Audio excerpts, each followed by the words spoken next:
Hi guys, welcome back to our channel Century Shalabhai Centricity, आपका wealth partner. My name is Anuj and you are watching NISM series 13 pass for sure videos. NISM का जो 13 exam है, जो common derivatives का exam है, हम उसकी videos बना रहे हैं. और हम अब तक इक्विटी डेरिवेटिव्स बुक और करेंसी डेरिवेटिव्स बुक कंप्लीट कर चुके हैं और अब हम इंटरेस्ट रेट डेरिवेटिव बुक से वीडियोस बना रहे हैं. तो आज हम चैप्टर नंबर 4 की बात करेंगे फ्रॉम इंटरेस्ट रेट डेरिवेटिव्स. चलिए देखते हैं चैप्टर नंबर 4 कौन सा है. चैप्टर नंबर 4 है exchange traded interest rate options की. तो थर्ड चैप्टर में हमने एक्सचेंज ट्रेडेड फ्यूचर्स की बात की थी. इस बार हम एक्सचेंज ट्रेडेड ऑप्शंस की बात करते हैं. चलिए देखते हैं इसमें हम क्या क्या देखेंगे. Understanding of options and options terminology, understanding of options pricing, volatility, option Greeks, options के पे आउट देखेंगे, मनीनेस ऑफ एन ऑप्शन समझेंगे, contract specification of exchange traded interest rate options की हम देखेंगे और एडवांटेजेस एंड लिमिटेशंस क्या हैं exchange traded interest rate options की, वो भी देखेंगे. तो चलिए स्टार्ट करते हैं. और स्टार्ट करने से पहले मैं आपको बता दूं कि जो इक्विटी का जो कॉन्सेप्ट है डेरिवेटिव्स का, राइट, सो जो डेरिवेटिव का कॉन्सेप्ट है वो तीनों में सेम लगेगा. ऑप्शंस का, फ्यूचर्स का जो कॉन्सेप्ट है वो भी तीनों में सेम है, चाहे वो इक्विटी डेरिवेटिव्स हो, करेंसी डेरिवेटिव्स हो या इंटरेस्ट रेट डेरिवेटिव्स हो. सो कॉन्सेप्ट सब सेम चलेगा. तो मैं आपको कॉन्सेप्ट बार बार नहीं बताऊंगा क्योंकि हमने ऑलरेडी इक्विटी में भी डिस्कस कर लिया है, वो हमने करेंसी वाली बुक में भी डिस्कस कर लिया है. कॉन्सेप्ट पे हम ज़्यादा टाइम नहीं लगाएंगे. हम सिर्फ इंटरेस्ट रेट्स में ऑप्शंस किस तरीके से काम करते हैं, मनीनेस ऑफ एन ऑप्शन, इस चीज़ की बात करेंगे, राइट, क्योंकि वो ऑलरेडी हम काफ़ी बार उसको कर चुके हैं. तो चलिए स्टार्ट करते हैं. एनआईएसएम सीरीज जो 13 है उसकी इंटरेस्ट रेट डेरिवेटिव्स बुक से chapter number 4 exchange traded interest rate options. So सबसे पहले आ जाता है बेसिक्स ऑफ ऑप्शंस. देखिए ऑप्शंस पे जाने से पहले हमें समझना पड़ेगा ऑप्शंस क्या होते हैं, और ये हमने इक्विटी डेरिवेटिव्स बुक में भी मैंने बहुत अच्छे से समझाया था. प्लस जो करेंसी डेरिवेटिव्स बुक थी उसमें भी हमने बहुत अच्छे से समझाया था कि ऑप्शंस कैसे काम करता है, right. So as seen in earlier sections also, forward future contract क्या होता है, वो एक कमिटमेंट है. जैसे कि हमने बात की थी कि फॉरवर्ड और फ्यूचर्स में क्या होता था, it's a commitment to buy and sell किसी भी अंडरलाइंग एसेट को जब हम खरीदते और बेचते हैं, और फ्यूचर डेट उसकी डिसाइड होती है लेकिन आज ही उसका प्राइस डिसाइड कर लेते हैं और आज ही बाय करना है, सेल करना है, इस प्राइस पे बाय सेल होगा और इस डेट को होगा. That is a plain vanilla forward and future contract. Forwards हमारे ओटीसी पे ट्रेड होते हैं और फ्यूचर्स हमारे किसी रिकॉग्नाइज्ड स्टॉक एक्सचेंज पे ट्रेड होते हैं, राइट. बट सम पार्टिसिपेंट्स को क्या चाहिए, they want to ride upside. उनको चाहिए कि मेरे को अपसाइड तो मेरे को खेल लूं, मैं अपसाइड पे चला जाऊं, बट मेरे जो लॉसेस हैं वो रिस्ट्रिक्ट हो जाएं. It means I want limited losses and unlimited profits. तो ऐसा कहाँ पॉसिबल है? ऐसा, हाँ जी, ऐसा पॉसिबल है ऑप्शंस के जरिए. लेकिन ऐसा बोला जाता है these are the weapons of mass destruction. तो जब तक हम इसको बहुत अच्छे से नहीं समझेंगे हम इसमें ट्रेड नहीं कर सकते. आप ट्रेड करोगे तो हो सकता है आपका पूरा कैपिटल भी वाइप आउट हो जाए. सो अगेन डेरिवेटिव्स यूज करना बहुत रिस्की भी हो सकता है, लेकिन हेजिंग पर्पस के लिए ज्यादातर ये यूज किए जाते हैं. कुछ स्पेकुलेटर्स स्पेकुलेट भी करते हैं, ट्रेडिंग भी करते हैं, और वहां पे उनको फिर हाई चांसेस है प्रॉफिट लॉस के दोनों के, राइट. तो इसलिए बड़ा सोच समझ के इन स्ट्रेटजीज को यूज करना चाहिए, चाहे वो कॉल है, चाहे वो ऑप्शन स्ट्रेटजीज हैं, चाहे वो फ्यूचर्स की स्ट्रेटजीज है, राइट. सो अब देखिए कुछ हम बात कर रहे थे, कुछ जो मार्केट पार्टिसिपेंट्स हैं वो अपना अपसाइड को राइड करना चाहते हैं लेकिन अपने लॉसेस को रिस्ट्रिक्ट करते हुए. इसका मतलब ये हुआ कि उनको अनलिमिटेड प्रॉफिट चाहिए और लिमिटेड लॉसेस के साथ, राइट. सो अकॉर्डिंगली ऑप्शन कैसे, ऑप्शंस की जो अमर्ज हुए थे, ऑप्शंस वो ऐसे ही अमर्ज हुए थे कि they emerge as a financial instruments जहां पे आपका रिस्ट्रिक्ट करा जाए लॉसेस को, right, with a provision of unlimited profits, जैसा कि मैंने आपको बताया, राइट. सो एक ऑप्शन कॉन्ट्रैक्ट कैसे काम करता है, देखिए एक ऑप्शन कॉन्ट्रैक्ट कैसे काम करता है. ऑप्शन कॉन्ट्रैक्ट आपको एक ऑप्शन बायर जो है, ऑप्शन जिसने बाय किया है, फॉर एन एग्जांपल कॉल किसी ने बाय की है, पुट किसी ने बाय की है, जस्ट फॉर योर अंडरस्टैंडिंग बता दूं, और पूरा चैप्टर इसी पे बेस्ड है कि अगर हम किसी भी अंडरलाइंग एसेट की वैल्यू को सोचते हैं कि फ्यूचर में इंक्रीज हो जाएगी तो तब हम कॉल ऑप्शन बाय करते हैं. अभी बताऊंगा कॉल ऑप्शन होता क्या है, लेकिन जस्ट फॉर दी अंडरस्टैंडिंग कि जब हम किसी भी अंडरलाइंग एसेट को ये मान के चलते हैं कि उसमें तेजी आ सकती है, उसका प्राइस इन फ्यूचर इंक्रीज हो सकता है, तो हम उसकी कॉल ऑप्शन को बाय कर सकते हैं, राइट. और जब हम ये सोचते हैं या हम मान के चलते हैं या आपके रिसर्च से या किसी भी चीज से हमें पता लगता है कि इस अंडरलाइंग एसेट का प्राइस इन फ्यूचर गिर सकता है, there is a probability of decrease in the prices of any on that particular underlying asset, तो हम उसको पुट हम उसकी फिर बाय करेंगे. तो जब प्राइसेस बढ़ते हैं तो हम कॉल बाय करते हैं, और जब प्राइसेस गिरते हैं किसी भी चीज के तो हम ऐसा सोचते हैं पुट, उस टाइम पे हम पुट बाय करते हैं तो हमें प्रॉफिट होता है. अब कुल पुट कॉल कैसे काम करती है, पुट कैसे काम करती है, ये भी होता है. तो हम बाय भी कर सकते हैं और हम कॉल को शॉर्ट भी कर सकते हैं और हम पुट को भी शॉर्ट कर सकते हैं. तो ये दोनों चीजें भी हैं. आप बायर भी हो सकते हैं ऑप्शन के और आप राइटर भी हो सकते हैं. राइटर का मतलब जो शॉर्ट करता है. तो मैं एक कॉल को बाय भी कर सकता हूँ और मैं एक कॉल को शॉर्ट भी कर सकता हूँ। मैं एक पुट को भी बाय कर सकता हूँ और मैं एक पुट को शॉर्ट भी कर सकता हूँ। तो ये दोनों चीज़ें मैं वहाँ पर कर सकता हूँ। तो अब आ जाते हैं back two options now. Options होता क्या है? देखिए ये भी एक कॉन्ट्रैक्ट है, राइट? जैसे कि फ्यूचर्स कॉन्ट्रैक्ट हैं, फॉरवर्ड कॉन्ट्रैक्ट हैं, ऐसे ही ये भी एक कॉन्ट्रैक्ट है that gives the option buyer the right. तो जो ऑप्शन बायर होता है, जिसने ऑप्शन खरीदा होता है, राइट, जिसने ऑप्शन वो खरीदा होता है पैसे देके एक्सचेंज पे, उसको वो राइट मिल जाती है बट ऑब्लिगेशन नहीं है, right? He has the right but not an obligation to buy or sell any underlying of that particular underlying asset. तो आपने ऑप्शन का एक छोटा सा प्रीमियम दिया है और आपने वो राइट एक्वायर कर ली है कि मैं इस दिन या उस दिन से पहले एक प्री डिटरमाइंड प्राइस पे इस अंडरलाइंग एसेट को खरीदूंगा या बेचूंगा, दैट इज। तो for acquiring that right, option buyer premium pay करेगा सेलर को। This is a plain vanilla option, कि एक जो ऑप्शन बायर होता है वो इस तरीके से काम करता है। ठीक है, एक बहुत ही इजी एग्जांपल के जरिए मैं आपको समझाने की कोशिश करता हूं और इस एग्जांपल के जरिए आपको ऑप्शन 100% समझ आ जाएगा। चलिए देखते हैं वो एग्जांपल क्या है। देखिए ध्यान से समझना। अब एक जो ये स्क्रीन पे आपकी आ गया है, Mister X is looking to buy 1 acre of land from Mister Y. अब जो एक्स हैं वो 1 एकड़ लैंड खरीदना चाहते हैं वाई से, और जो लैंड की कीमत है वो कितनी लगाई गई है, यहाँ पे 10 लाख रुपए लगी है। नाउ मिस्टर एक्स ने इन्फॉर्म किया कि next 3 months the infrastructure project is expected near the land और value of land is increase. अब जो ये लैंड है 10 लाख रुपए की आज की वैल्यू है, 3 महीने के बाद उस पर एक इंफ्रास्ट्रक्चर जाएगा और उसकी जो लैंड की वैल्यू इंक्रीज हो जाएगी। However if the news turn out to be a rumour, और अगर ये एक न्यूज ना रही है कि रूमर, सिर्फ र्यूमर रहा, तो मिस्टर एक्स को क्या होगा, वो पड़े रह जाएगी। एक अगर वो खरीद भी लेंगे तो उनके पास एक मतलब ही will be stuck as a useless piece of land. तो फिर इस लैंड का उनके लिए कोई यूज नहीं रह जाएगा। तो what should x do? X को 1 एकड़ लैंड खरीदनी है वाई से जिसकी 10 लाख रुपए कीमत है, राइट? तो अब देखिए अब उनको क्या करना चाहिए, right? So Mister X pays an upfront fee of 50,000 today. 50,000 रुपए वो आज ही पे कर देते हैं वाई को, ठीक है? दैट इज आज फॉर एन एग्जांपल अगस्त 1 है 2021 को, to Mister Y consider this is a non refundable. तो एक टोकन मनी उन्होंने आज देती है 50,000 रुपीज की, जो विच इज नॉन रिफंडेबल, कि 50,000 रुपए मुझसे आज ले लो। और अगेंस्ट दिस फीस लेके वाई ने क्या किया है कि एग्री हो गए हैं to sell the land after 3 months to mister X, ठीक है? तो मिस्टर वाई ने फीस पे कर दिया 50,000 रुपीज, और against this fee Mister Y agrees to sell the land. मैं इस पर्टिकुलर लैंड को सेल कर दूंगा, बट कब करूंगा? After 3 months to mister X. Now mister X paid an upfront fees, right? और he can call off the deal at the end of the 3 months, ठीक है? But mister Y can not. Now mister X ने वो right acquire कर ली है कि 3 महीने के अंदर अंदर मैं आपसे ये चीज, ये जो लैंड है ये मैं खरीद लूंगा। उसके लिए मैंने आपको आज ही 50,000 रुपए दी है। बट मिस्टर वाई वाई अभी इस डील को बैक नहीं कर सकते, वो कैंसिल नहीं कर सकते, एक्स कर सकता है। पर in the event mister X calls off the deal at the end of 3 months, mister Y will keep the upfront fees. तो अगर एक्स ने बोला कि भाई अब मैं ये नहीं खरीदना चाहता हूँ लैंड, तो 50,000 रुपए किसको मिल जाएंगे? वाई को मिल जाएंगे, और वो अपफ्रंट फीस रख लेगी। और that above arrangement between mister X and Y is called an option contract. Simple सी भाषा में जिसको जिसको ऑप्शंस नहीं आते हैं, इस वीडियो के बाद ऑप्शन रिलेटेड टर्मिनोलॉजीज, ऑप्शन कैसे काम करते हैं समझ आ जाएगा। चाहे वो इक्विटी में ऑप्शंस यूज कर रहे हो, चाहे वो इंटरेस्ट रेट्स ऑप्शन यूज कर रहे हो, चाहे वो करेंसी डेरिवेटिव्स यूज कर रहे हो, चाहे वो कमोडिटी में कुछ भी यूज कर रहे हो, गोल्ड सिल्वर बुलियंस में यूज कर रहे हो, चाहे एग्री कमोडिटीज में जा रहा हो, हर जगह अंडरलाइंग एसेट में कॉन्सेप्ट सेम है। सो अबव अरेंजमेंट में mister X and mister Y is called an option contract, right? और we would define as the option contract as below. तो right to buy asset is called the call option, जहां पे right to buy asset को हम क्या बोलते हैं? Call option. And right to sell the asset is called the put option.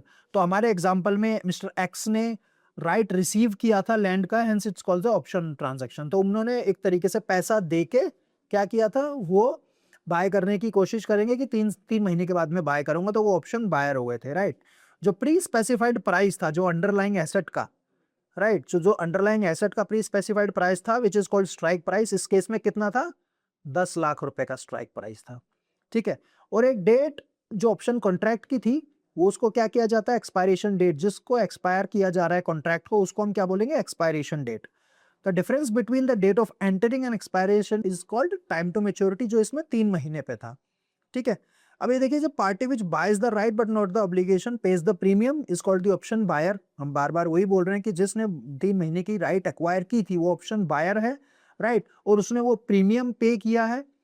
ठीक है, and the party which sells the right and receives the premium for such obligation is called the option seller or writer। ठीक है, तो जिस party ने premium receive किया है वो ऑप्शन सेलर है, और हमारे केस में क्या है, option mister X is an option buyer and mister Y is an option seller, और ऑप्शन प्रीमियम कितना है, 50,000 रुपीज का, राइट। सो अंडरलाइंग एसेट यहाँ पे क्या है, लैंड, दैट्स इट। सो ये एक प्लेन वनीला एग्जांपल है ऑप्शंस का, और आई होप ये बिल्कुल क्लियर अभी आपको हो गया होगा। चलिए अब देखते हैं styles of options. There are 2 styles of options जो ट्रेड होते हैं मार्केट में। In option trading, to exercise means to put into effect the right to buy or right to sell of underlying asset. Exercise का मतलब, अगर मैंने option को exercise कर दिया है, इट मींस मैंने उस चीज को इफेक्ट में ला दिया है कि मैं बाय कर रहा हूं या सेल कर रहा हूं उस अंडरलाइंग एसेट को। ठीक है, सो अब बात करते हैं, these options can be classified into 2 types, European options and American options. European options can be exercised by the buyer, ध्यान से सुनना, European options can be exercised by the buyer of the option only on the expiration date, right, hence option buyer enjoys less flexibility. ठीक है, but please note that in exchange traded options participant जो है वो अपनी position sell कर सकते हैं in the secondary market, right. और American option can be exercised by the buyer at any time on or before the expiration date. तो ये अपने को दोनों का डिफरेंस याद रखना है, that's it. European option can be exercised only on the expiration date and American option can be exercised on or before the expiration date। अब बात करते हैं moneyness of an option की, कि moneyness of an option क्या है, in the money option किसे बोलते हैं, at the money option किसे बोलते हैं, and out of the money option किसे बोलते हैं। ये देखिए, in the money, out of the money and at the money, और ये तीनों चीजें लग गई हैं आपके पास, नीचे टेबल भी आ गई होगी। in the money option किसे बोला जाता है, an option is said to be in the money if on exercising। याद रखना, इफ ऑन एक्सरसाइजिंग, अगर मैं एक्सरसाइज करता हूं उसको तो option buyer gets a positive cash flow, right.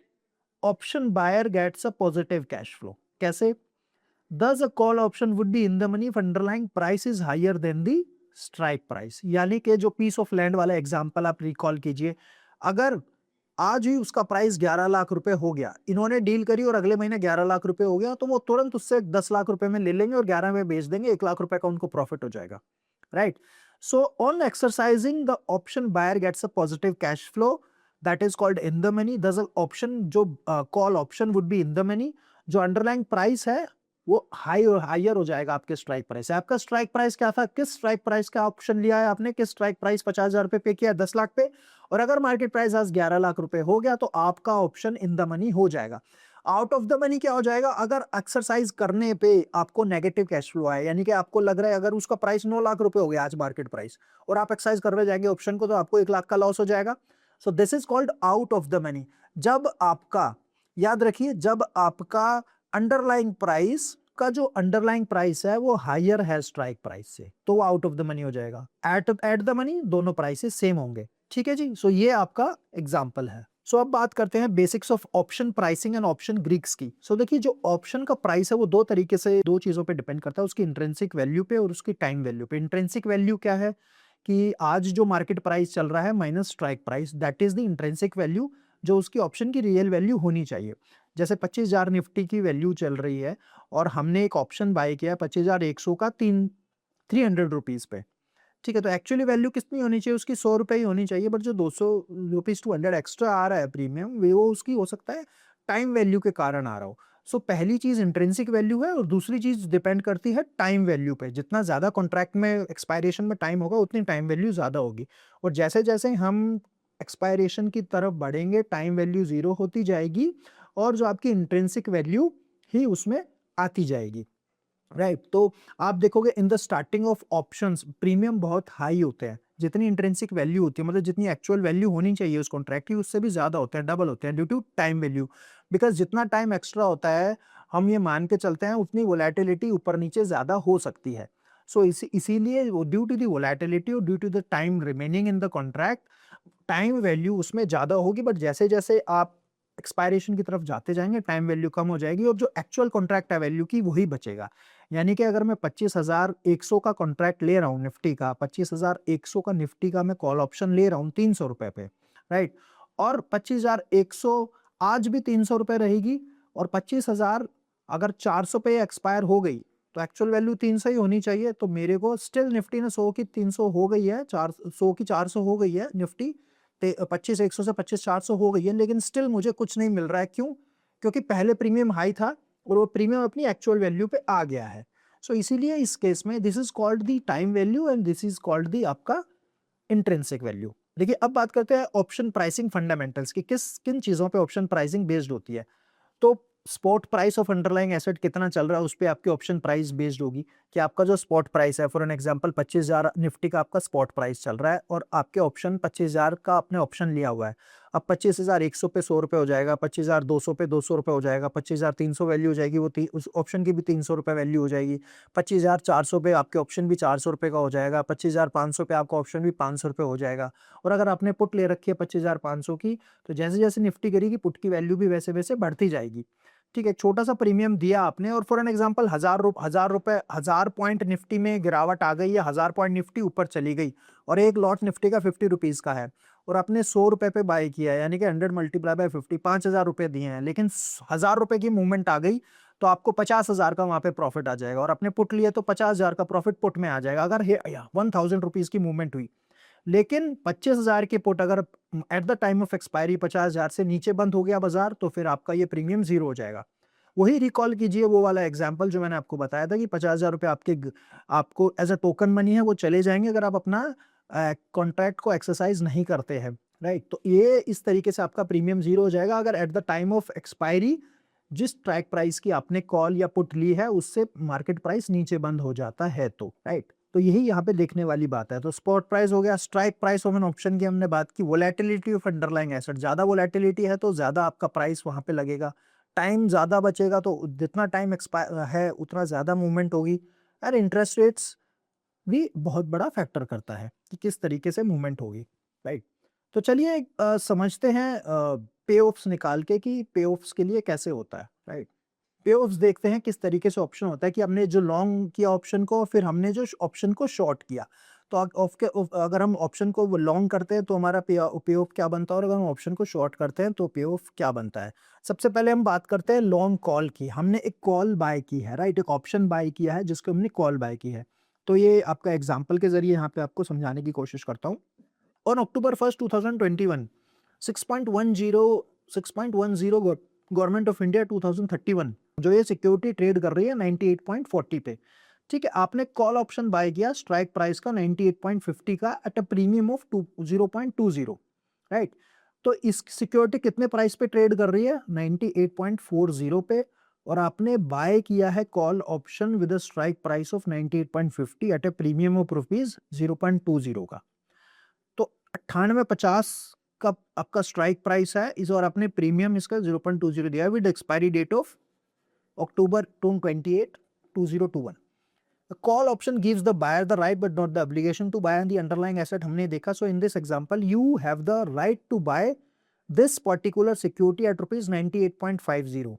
इसकी कोई कंपल्शन नहीं है, राइट? तो at the time of expiry अगर ये वाला कॉन्ट्रैक्ट 0.10 जीओई की जो सिक्योरिटी है गवर्नमेंट ऑफ इंडिया की, अगर ये 98.50 के ऊपर निकल गई तो you will exercise this option, hence you will let it expire. तो मैक्सिमम प्रॉफिट और मैक्सिमम लॉस कितना बनेगा चलिए देखते हैं। On the time of expiry if your security is at 98.25 you will not exercise the right but because क्या होगा, आपका जो प्राइस है वो मार्केट प्राइस जो है लोअर है स्ट्राइक प्राइस से। आपका स्ट्राइक प्राइस कितना है? 98.5 है ना, तो 98.25 पे आपको कुछ नहीं मिलेगा। Will you buy something at 98.5, right? So आपने कोई चीज 98.5 पे बाय की है तो आप 98.25 पे बेचोगे तो आपका लॉस ही हो जाएगा, right? You will forgo in such a situation your loss will be equal to premium paid which in the case is 0.20। तो आपका मैक्सिमम लॉस कितना रहेगा? 0.20 जितना आपने प्रीमियम पे किया है, दैट्स इट। तो what is the maximum loss in this case, या कॉल ऑप्शन में कितना, जैसे कि हम बार बार बता रहे हैं कॉल ऑप्शन अगर आपने बाय किया है लॉन्ग किया है तो उसमें मैक्सिमम लॉस कितना है, जितना आपने प्रीमियम पे किया है। तो ये क्वेश्चन आएगा 110% आएगा, what is the maximum loss, जितना आपने प्रीमियम के, अगर आपका मार्केट प्राइस स्ट्राइक प्राइस से नीचे चला गया है तो आपको आपका प्रीमियम पूरा का पूरा उसमें लॉस हो जाएगा, ठीक है। अब एक सिनेरियो देखते हैं, on the time of expiry अगर ये कॉन्ट्रैक्ट 98.7 पे चला गया और आपने एक्सरसाइज कर दिया, ठीक है, आपने सिक्योरिटी कितने पे लिया, 98.5 पे लिया है, एट 98.7 पे आप कितने का प्रॉफिट बना रहे हो, 20 पैसे का। बट आपने बट इतना 20 पैसे तो आपने ऑलरेडी दिया ही हुआ है उस प्रीमियम, तो आपका ब्रेक इवन कितना है, 98.7। तो आपका प्रॉफिट 98.7 से ऊपर आना शुरू होगा, क्योंकि 98.5 के का ऑप्शन लेने के लिए आपने 0.20 का प्रीमियम भी पे किया हुआ है। ध्यान से सुनना, अगर 98.7 पे ये सिक्योरिटी क्लोज हो रही है तो आपको ब्रेक इवन आएगा, zero profit zero loss. This particular option would B at the money at 98.7। जैसे ही 98.7 के ऊपर निकलेगा आपको प्रॉफिट आना शुरू हो जाएगा। और फॉर एन एग्जांपल ये देखिए, अब आ गया है 98.9 पे, आपने कितने का प्रॉफिट आएगा, 20 पैसे का आपका ऑप्शन प्रीमियम था, यानी कि 98.5 प्लस 0.20, 98.7 आपकी एक्चुअल कॉस्ट है, और 98.9 पे ये देखिए आपको प्रॉफिट हो रहा है 0.20 का, ठीक है। तो आपको 0.20 का यहाँ पर आपको प्रॉफिट हो गया है। सो इस तरीके से ये ऑप्शन आपका काम करेगा, और ये इस टेबल के जरिए भी आपको दिखाने की कोशिश करते हैं। स्ट्राइक प्राइस 98.5 है, प्रीमियम अपने 0.20 का दिया है, तो at the time of expiry ये देखिए 98.0 पे प्रीमियम पे जीना, प्रॉफिट ऑन एक्साइज जीरो, पे ऑफ कितना है, -2, 98.10 पे भी -2, 98.20 पे भी माइनस, आपका सारा जा रहा है 98.5 तक भी आपका जो मैक्सिमम लॉस है वही जा रहा है। 98.6 पे अगर बंद हुआ है तो आपका लॉस कितना है, -0.10 का। 98.7 पे आपका ब्रेक इवन आ रहा है, तो आपका नो प्रॉफिट नो लॉस। जैसे 98.80 पे निकलेगा आपको 10 पैसे का प्रॉफिट हो जाएगा, क्यों, क्योंकि 20 पैसे आपने ऑलरेडी प्रीमियम पे किया हुआ है। और 98.9 पे आपको 20 पैसे आएंगे, 99 पे आपको 30 पैसे आएंगे, और ये सिक्योरिटी अगर 100 रुपए पे क्लोज हो गई तो आपका 1.30 का प्रॉफिट है। टोटल कैश फ्लो देखो 1.5 का आ रहा है, क्योंकि प्रीमियम आपने पे किया हुआ है 0.2 का, इसलिए नेट कैश फ्लो आपका 1.3 का आ रहा है। बिल्कुल आसान है, कुछ इसमें घबराने की चीज नहीं है, ठीक है जी। ये पे ऑफ बन रहा है। और अगर आपने शॉर्ट कर दिया कॉल को, राइट, अब आपने जब शॉर्ट करते हैं कॉल को तो आपको प्रीमियम रिसीव होता है, राइट। अगर मैंने यही 98.5 पे शॉर्ट कर दिया जिसका प्रीमियम मुझे मिला 0.20 का, ठीक है, अब मेरी गवर्नमेंट, अब अगर इसके नीचे एक्सपायरी होती है 98.5 के नीचे, तो मैं ये प्रीमियम अपना रख लूंगा, राइट। अगर मैंने शॉर्ट कर दिया 98.5 का प्रीमियम, इट मींस मैंने शॉर्ट कर दिया है, ध्यान रखना, मैंने इस कॉल को शॉर्ट कर दिया, यानी कि मैं चाहता हूं अब ये कॉल जीरो हो जाएगी, मैं प्रीमियम अपने पास रख लूंगा। मैं ये चाहता हूं 98.5 स्ट्राइक से नीचे मार्केट प्राइस जा रही है, तो मैं ये इस कॉल को शॉर्ट भी कर सकता हूं। तो अब 98 पे आपका पॉजिटिव कैश फ्लो बन रहा है 20 पैसे का, क्योंकि आपने 20 पैसे आ गए हैं। 98.50 से कहीं भी बंद होगा तो आपको 20 पैसे का प्रॉफिट हो जाएगा। ये देखिए 98.5 तक आपको 20 पैसे आ रहे हैं। अब प्रॉफिट लॉस आना कब शुरू होगा, जब ये सिक्योरिटी 98.60 के ऊपर जाएगी। 98.60 के ऊपर निकली, आपको 10 पैसे का लॉस हो रहा है। क्यों क्यों 10 का क्यों हो रहा है, क्योंकि 20 पैसे अभी भी आपके पास प्रीमियम है, तो 20 पैसे में, लेकिन लॉस ऑन एक्सरसाइज 10 पैसे, तो 10 पैसे का है। 98.7 तक आप सेफ हैं, वहां तक आपका लॉस नहीं होगा, क्योंकि 20 पैसे का आपने प्रीमियम भी ले चुके हैं। तो ये देखिए जीरो पे ऑफ बन रहा है। जैसे ही 98.8 पे आएगा आपको 10 पैसे का लॉस हो जाएगा, ऐसे ही आपका लॉस बढ़ता जाएगा। और अगर ये सिक्योरिटी 100 रुपए में बंद हो गई तो आपको 1.30 का लॉस होगा, इस केस में 1.30 का लॉस होगा। This is the pay of for short call. और अगर आप अब सेम लॉन्ग पुट करेंगे तो उसका जितना आपको नीचे गिरेगा उतना फायदा हो जाएगा, और ऐसे ही शॉर्ट पुट का आपका बनेगा। So guys, this is it from this chapter. चलिए कुछ क्वेश्चंस देखते हैं। The price which option buyer pays to option seller to acquire the right is called dash, agreed price, strike price, sell price, और जो हमने इसमें साफ देखा था, this is called premium. Option buyer faces dash risk and option seller faces this. तो जो option buyer होता है उसका रिस्क कितना है, लिमिटेड है, limited to the option premium payer. जो सेलर है उसका रिस्क जो है पूरा है, तो अनलिमिटेड उसका रिस्क है। तो answer is limited and unlimited. An option is dash if on exercising the option buyer gets negative cash flow. तो अगर आपको नेगेटिव कैश फ्लो आ रहा है तो वो option is out of the money है, राइट। अगर मेरे को ऑन एक्सरसाइजिंग, अगर मेरे को नेगेटिव कैश फ्लो आ रहा है या मेरा पैसा माइनस में जा रहा है, तो that is called the out of the money option. The difference between option premium and intrinsic value is time value. जैसे कि मैंने आपको बताया था, दो चीजें होती है, प्रीमियम और इंट्रिंसिक वैल्यू। इंट्रिंसिक वैल्यू होती है और टाइम वैल्यू। अगर मैं दोनों का डिफरेंस बता दूं तो टाइम वैल्यू बचेगा, so that is answer is time value. अब ये देखिए, participants buy put option with strike price of 9850 at a premium of 0.20। मैंने पुट बाय की है 98.50 की और प्रीमियम पे किया है 0.2। On expiry the bond price is 98.50। तो देखो, मैंने पुट ऑप्शन बाय किया है 9850 पे और मैंने ऑप्शन दिया है उसका, लेकिन वो बॉन्ड प्राइस 98.50 पे ही एक्सपायर हो गया है। तो इस केस में क्या होगा, मेरा लॉस हो जाएगा 0.20, क्योंकि मैंने ऑलरेडी प्रीमियम पे किया हुआ है, प्रीमियम 0 हो गया है, राइट। मेरे को प्रॉफिट कब आना शुरू होगा, 98.3 के नीचे। तो 98.3 तक मेरा लॉस ही चलेगा। जैसे ही 98.3 के नीचे कॉन्ट्रैक्ट निकलेगा, मेरे को प्रॉफिट आना शुरू हो जाएगा। So guys, this is it from this chapter. I hope समझ आई होगी। जो ऑप्शन स्ट्रेटेजीज हैं वो की बिल्कुल डिटेल में आपको पढ़ना है तो आप बिल्कुल एनआईएसएम की बुक पूरी पढ़िए, आपको और क्लियरिटी मिलेगी। ये पास फॉर श्योर वीडियोस है और अगर आप इतना भी पढ़ लेंगे, कैलकुलेशंस भी जितनी मैंने बताई है समझ लेंगे, तो आपको पूरा का पूरा एग्जाम को क्लियर करने में बहुत आसानी होगी। So thank you so much video में बने रहने के लिए। वीडियो अच्छी लगी है तो प्लीज वीडियो को लाइक करें, शेयर करें और हमारे चैनल को भी लाइक और शेयर करें। Thank you so much.